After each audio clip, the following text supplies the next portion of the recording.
वसीम बरेलवी जी ने क्या खूब लिखा है कि तू समझता है कि रिश्तों की दुहाई देंगे। हम तो वो हैं जो तेरे चेहरे से दिखाई देंगे। हमको महसूस किया जाए हैं खुशबू की तरह। हम कोई शोर नहीं जो सुनाई देंगे। जी हाँ, मैं रूपा राय एक बार फिर एक नई विषय, एक नई परिकल्पना के साथ आप सभी के सम्मुख हूँ। नई पीढ़ियां, नई चुनौतियां। तो आइए जानते हैं कि हम अभिभावक हैं कौन? हम क्या हैं? बढ़ई हैं या बागवान हैं? बढ़ई वो जो बच्चे को एक विशिष्ट आकार देना चाहता है और बागवान वो जो सुरक्षित और उपजाऊ मिट्टी तैयार करता है ताकि बच्चा अपने रूप में खिल सके। हम ये नियंत्रित नहीं कर सकते कि पौधा कैसा बनेगा। हम केवल उसके वातावरण अर्थात मिट्टी, धूप, पानी को नियंत्रित कर सकते हैं। उसके वातावरण को अच्छा बनाएंगे जिससे वो अपने अनुसार, अपनी रुचि अनुसार अपना विकास करे।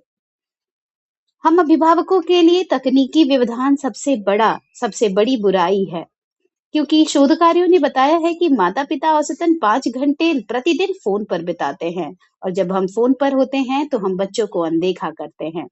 बच्चों के संकेतों को अनदेखा करते हैं, बच्चे नकारात्मक व्यवहार करते हैं और ये सारी चीज़ें माता-पिता के तनाव को बढ़ाती है। तो माता-पिता के तनाव का असर बच्चे के व्यवहार पर ना पड़े, माता-पिता के मोबाइल फ़ोन का इस्तेमाल करने का असर बच्चों पर ना पड़े। परंतु हम अभिभावक तो सोचते हैं कि हमने अपने बच्चों को भी सुविधाएं दे रखी हैं। तो आइए जानते हैं कि सुविधाएं बनाम समय इनमें क्या जरूरी है। भावनात्मक उपेक्षा अर्थात इमोशनल निग्लेक्ट अक्सर अच्छे घरों में भी होती है। महंगे स्कूल और गैजेट समय का विकल्प नहीं है। सबसे बड़ा उपहार है साथ निभाना। केवल शारीरिक उपस्थिति नहीं, भावनात्मक जुड़ाव, बिना निर्णय लिए सुनना, ये सारी चीजें आजकल बच्चों को चाहिए। सारे गैजेट्स, सारी सुविधाएं उनके मन के खालीपन को पूरा नहीं कर सकते। बच्चे उदासी की अवस्था में हैं या अवसाद में, ये अंतर समझना बहुत जरूरी है।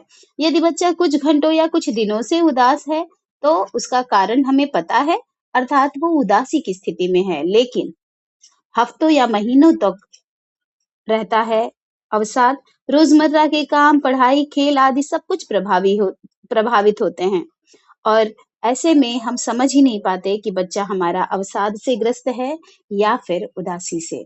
तो आइए हमें इस बात को ध्यान में रखना है कि बच्चा गुस्से, गुस्से से डर, डर से चिंता, चिंता से उदासी, उदासी से उदासीनता ना हो, खुशी का माहौल उसके सामने हो।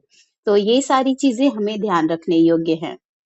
हमारा व्यवहार, हमारा जीवन लचीला होता है। जीवन की रेलगाड़ी जो है, उसमें फ्लेक्सिबिलिटी बहुत ज़रूरी है क्योंकि जीवन एक यात्रा है, उसमें खुशी और दुःख दोनों स्टेशन आते हैं। ट्रॉमा या बुरे अनुभव एक स्टेशन मात्र हैं, पूरी यात्रा नहीं।